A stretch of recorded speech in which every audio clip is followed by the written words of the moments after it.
बे जारिमिन संकस खेराइ जेखौ होनदों नैबे सानैखौ आं सारियाव लाफादों आरो अजा दासो एसे आगोल रायफोदना लादों बाथौ अजा जोंहा आदा रमेश बनगामिनि बिथाङा रायफोदनानै आरो बिना होलांबाय बिसोरनि मोजांनि थाखाय बा मोनसे जिमादार अजा जालांनो हानाय गोहो सक्ति जायनि थाखाय थांनाय 29-31 थारिखआव हजोंबो जोंहा मिरुनि गुदि बाथौ आफादनि आफादगिरि नेहाथारि गेटआवहाय गफुराव लोगो मोननानै आरो गफुराव जों बाथौआवबो बिसोरखौ बिनानै होबोनाय जादों अन्दागति आरो दिनै अन्जयगति ए आखरजोंनो एखे मिलायनायखाय बेयावनो जोङो हरै रायफोदनाबो होबोदों दिनै जोंनि बे गोथार गेट खेवनायजों लोब्बा लाखिनानैहाय आरो जोंहा दिनै फैगोन 15, 16, 17आवहाय जोंहा मोनसे गिदिर जारिमिन संकस खेराइ बियो 9थि खेब जागोन बेजों लोब्बा लाखिना आं बिसोरखौ लेंहरदों मैयानिफ्राय जगाजग जादों गाबोन फै जे फैदोंबो मोजांबो जादों दिनै बर'नि गेजेराव बे अजाफोर खमायलांनायावनो जोंनि धोरोमा नस्थ' जालांदों बेनिखायनो बिसोरखौ जों गोथार बाथौ अजा हिसाबै दिनै रायफोदना होदों आफानि सिगाङावहाय निस्सय बिसोर ग्रहन खालायगोन आरो बेवहाय जोङो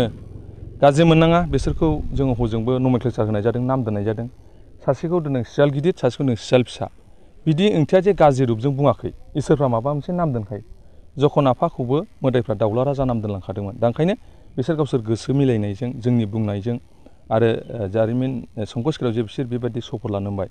जोंनि थाखायबो खाफाल गोनां बिसोरनि थाखायबो खाफाल गोनां होननानै आं सानो बेथ' बिराद मोजां खोथा आङो दहाय सार फेरेंगानि सिगाङावबो बुंनाय जादों दिनै आं मोनायाव एसे देहेन जिरायदों बे जिरायनायावहाय आंथ' गोसोआव गैयामोन मैया मोनसे फुजायाव थांदों मोनायावथ' जिरायथारनांगौ आं जेरैबाबो बे जिरायनायाव आफा आइ आबौमोनहा सोखांना होबाय जे फिसा गेटआव नोंनो थां संख सुनांगोन आं संख दं हिसाबै गाथा दामनांगोन जाहाथे गोमसारहोनो हायो बे हिसाबै संख सुनानै बरायनाय जादों आरो बे ओरैबायदि मोनसे सोमोनांथाव जायनि थाखाय जोङो 4 थारिख लानो गोनांमोन दिनै गावनो बोरैबा जोंना फेरेंगा सारा मोदायफ्राबो फेरेंगाखौनो बुंनो थिनखादों दा फेरेंगा सारा 3 थारिखखौनो लाबाय आरो सुनिबार बारायजों गोरोबबाय बे सुनिबार बारायजों गोरोबनानैनो जोंनि फुजायाबो 1थि फाल्गुननि सुनिबाराव गोग्लैयो दा ओंखायनो जारिमिन जानानै थाबाय सार फेरेंगानाबो मोनसे सनानि आखरजों लिरजाबाय दिनै बेखौ बेखेवना होदों खुब खाफाल गोनां बिटिआर गभर्नमेन्टनिफ्राय जोंनो 72 लाख गेटजों आरो बे बाउन्डारि वाल जों बरायदों जेखि गभर्नमेन्टआनो जाया मानो जोङो धन्यबाद होदों आरो लोगोसे जोंहा लाइखुथा गायफैदों बेबो खोब बाहायगबान जोंनि बिटिआरनि मावफुं सोद्रोमा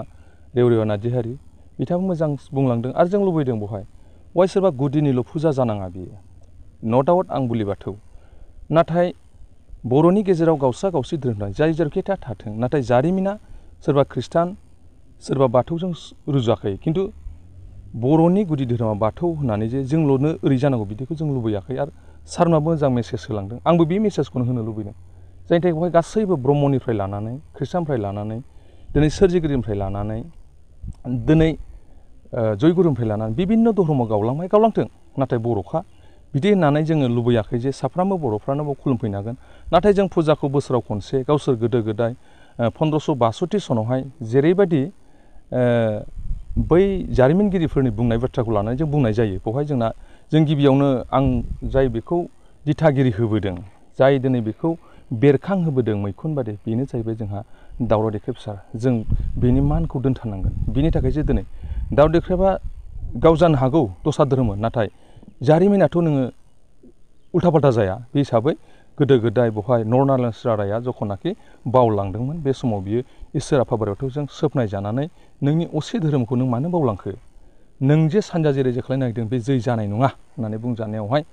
बरंस बियो सोपनाय जानानै बे दाउ फारौ हांसो फारि फारि लारि लारि होनानै सानजा जै जाबाय फिसाजों मोनजाबाय जाबाय होननायखाय दा बेखौ 2016निफ्राय बेखौ दावराव देख्रेब सारनि आशीर्बादजों गोबां गियानि गुनि सुबुंफोरनि आशीर्बादजों जों बेखौ मोनबाय बेजों साफ्रोमबो बर'निनो बेंनानै लाखिनांगौनि दायित्व बिबान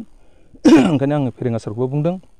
आरो दिनै रेवरेवा सारखौ बुंदों नो डाउट रेवरेवाबो दिनै खृष्टान फेरेंगाबो खृष्टान जों बयबो बर' हिसाबै बे रक्षनाबेक्षनआ बयनिबो दायित्व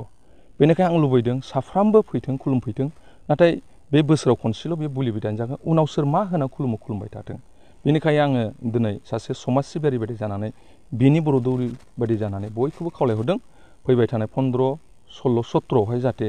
जायहा जेरैबायदि बोर मोननांगौ मोनलांगोन बोर होग्राया गोजौनिसो आशीर्बाद जोंनि नङा बिथांमोना दैसानिफ्राय फैनानै खुलुमफैबानो अट'मेटिक बोर मोनलांखागोन बेखौ जों बुंनानै फोजोबनो हाया आं बेखिनि बुंबाय जाहाथे रायजो राजाफ्रा जाहाथे बयबो लैहोर लैहोर फैनानै 15, 16, 17आवहाय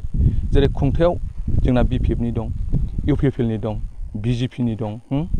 कंग्रेसनि दं गोबां दलनि बहाय जोङो सोरखौबा माइ गाब सोरखौबा जुजाय खालायनो सानाखै आरो गोबां राजनितिक नेताफोरनाव आं थांदों आरो थांगोनबो सम मोनबा नुजागोन आं दाख्लि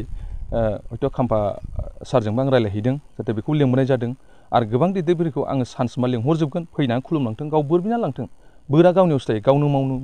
मावो गावनो मोनो दा ओंखायनो आं साफ्रामबो जेरावखि जेखि थाया जेखि राजनियाव थाया नाथाय बेखौ गावनिनो असे थांनाय दिनावथ' BPN खुंलांबाय थादों दा जेखि गभर्नमेन्ट एसेबाबो खुंनांगोन होननानै जोङो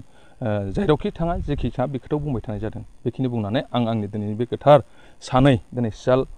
गिदिर आरो सियाल फिसानि दिनै मैल्यबान दिनै बिसोर समाय लाबाय आफामोनहाबो मिथिबाय गावसोरबो गोसोआव सोना लाबाय